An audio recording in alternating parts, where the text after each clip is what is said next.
सोलापूरमधील हत्तूर येथे घडलेल्या एका धक्कादायक खून प्रकरणाने संपूर्ण परिसरात खळबळ उडाली आहे। एका व्यक्तीने आपल्या पत्नीचा डोक्यात फरशी घालून खून केल्याची घटना समोर आली होती। या प्रकरणात आता पुन्हा एकदा धक्कादायक माहिती समोर आली आहे। खून केल्यानंतर पतीने कीटकनाशक प्राशन केले। दक्षिण सोलापूरमधील हत्तूर येथे गुरुवार 24 जुलै 2025 रोजी संध्याकाळी एका क्रूर खुनाची घटना घडली। 69 वर्षीय नीलकंठ भीमराव पाटील याने आपली पत्नी 60 वर्षीय गौराबाई नीलकंठ पाटील यांच्या डोक्यात फरशी घालून त्यांचा खून केला।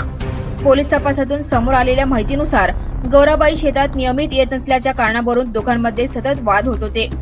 या वादातूनच नीलकंठ हे टोकाचे पाऊल उचलले। खून केल्यानंतर नीलकंठने कीटकनाशक प्राशन केले। शुक्रवारी सकाळी 25 जुलै 2025 रोजी त्याने पोलिसांना या घटनेची आणि कीटकनाशक पिल्याची कबुली दिली। त्याला तातडीने सोलापूर येथील छत्रपती शिवाजी महाराज सर्वोपचार शासकीय रुग्णालयात उपचारासाठी दाखल करण्यात आले। वैद्यकीय सूत्रांनुसार सध्या त्याची प्रकृती स्थिर असून तो धोक्याबाहेर आहे।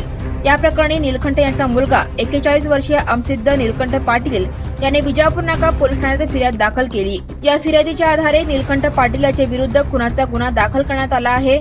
पोलिसांनी शुक्रवारी नीलकंठ याला अटक केली। अटकेनंतर त्याला पोटदुखीचा त्रास जाणवू लागल्याने पोलिसांनी विचारणा केली असता त्याने कीटकनाशक पिल्याचे कबूल केले। पोलिसांनी कोणते कीटकनाशक वापरले गेले याची माहिती गोळा केली असून तपास सुरू आहे। Subscribe now and press the bell icon. Never miss an update.